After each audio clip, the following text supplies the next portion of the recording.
हर साल जनवरी सपने दिखाता है और दिसंबर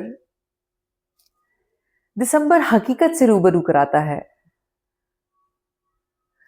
दोस्तों, इस जाते हुए साल में और वर्ष 2025 में प्रवेश करने से पहले आज ही खुद से जिम्मेदारी के साथ 5 सवाल करें। पहला सवाल, क्या मैं खुश हूं? क्या मैं वाकई खुश हूं या फिर मैं लोगों को दिखाने के लिए खुश हूं? ये खुशी मेरे भीतर से आ रही है या फिर वो मेरी बाहरी परिस्थिति और लोगों पर निर्भर करती है? दोस्तों, एक बहुत पावरफुल सवाल है क्योंकि जो खुशी भीतर से आती है वो संतुष्टि देती है और जो खुशी बाहरी परिस्थितियों पर और लोगों पर निर्भर करती है वो दुख का सबसे बड़ा कारण बन सकती है। इसीलिए अपनी खुशी के लिए भीतर से जुड़ें और इस बात को समझे, जो व्यक्ति भीतर से खुश है वो सीमित साधन में भी आनंद मनाता है, पर जिस व्यक्ति की खुशी बाहरी लोगों को दिखाने के लिए है उसका घर, मकान, दुकान सब बिक जाता है क्योंकि उसे शो ऑफ करना है कि वो खुश है। इसीलिए उस खुशी की जिम्मेदारी लें और भीतर से जुड़ें। दूसरा सवाल, क्या मैं वो जीवन जी रहा हूं जैसा मैं हमेशा से जीना चाहता था? मैं उस लाइफ को लीड कर रहा हूं जो हमेशा से मैं सपना देखा करता था? अगर जवाब हाँ है तो बहुत अच्छी बात है, वरना अब समय है बदलाव का। सकारात्मक बदलाव करें, कुछ नई चॉइसेस बनाएं, नई आदतें बनाएं। पहले हम आदत बनाते हैं, फिर वही आदतें हमारे जीवन को बताती हैं। अभी तक जो सोचते आए हैं, जो करते आए हैं, अगर वही करेंगे तो मिलेगा भी वही जो मिलता आया है। अगर अपने सपनों को जीना है तो नए बदलाव करने होंगी, नई चॉइसेस बनानी होंगी।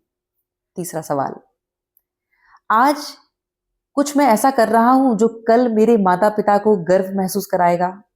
किसी कंपटीशन की तैयारी, कोई बिजनेस आइडिया, कोई क्रिएटिव थॉट जिस पर मैं विचार कर रहा हूं?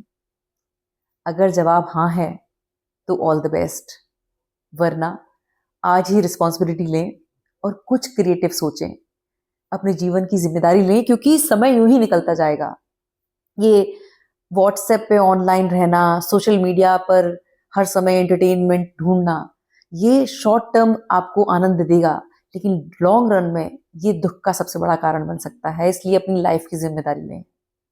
चौथा सवाल, जैसा मैं अनजान लोगों के साथ पेश आता हूं या फिर मैं ऑनलाइन पेश आता हूं, बड़े अदब के साथ, बहुत जेंटल तरीके से, अनजान लड़कियों को और महिलाओं को जिस तरह से मैं इंप्रेस करने की कोशिश करता हूं, क्या मैं अपने घर की महिलाओं को भी इतनी इज्जत देता हूं? अनजान लोग जो शायद मेरे कभी काम नहीं आएंगे, वो कर्मचारी जो बाहर सड़क पर झाड़ू लगा रहे हैं, क्या मैं उनके साथ अदब से पेश आता हूं? क्या मैं अच्छा इंसान कहलाने लायक हूं? अगर जवाब हाँ है तो ये बहुत अच्छी बात है और जवाब कहीं ना है तो हमें अपने इस व्यवहार की जिम्मेदारी लेनी होगी क्योंकि जो हमारी पर्सनल रियलिटी होती है वही हमारी पर्सनालिटी बनाती है। और जैसे हम अनजान लोगों के साथ, उन लोगों के साथ पेश आते हैं जो शायद हमारे किसी काम नहीं आ सकते, वही हमारे एक्चुअल व्यवहार को दर्शाता है।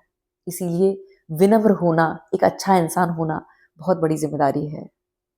पांचवा और अहम, आपने बीते कई सालों में जो खुद से वादा किया था या 2024 में जो वादे किए थे वो आपने वादा निभाया?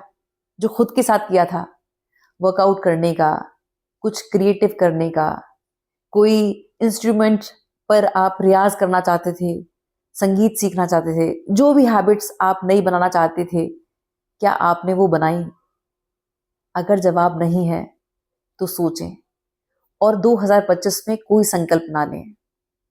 दोस्तों, अभी 2024 में दैनिक भास्कर एक न्यूज़पेपर है, उसमें मेरा इंटरव्यू था। तो उन्होंने, जो पत्रकार थे, उन्होंने मुझसे पूछा कि मैम 2024 के लिए आप क्या संकल्प लेना चाहती हैं?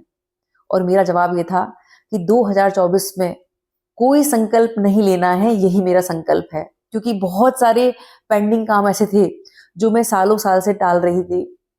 लेकिन ईश्वर की कृपा से मैंने 2024 में यही संकल्प लिया था कि पुराने जो सारे पेंडिंग काम हैं मुझे वो काम करने हैं और वो मैं कर पाई हूँ। और इसी सुंदर भाव ने, इस प्यारे विचार ने मुझे प्रेरित किया है कि मैं इस पर वीडियो बनाऊं।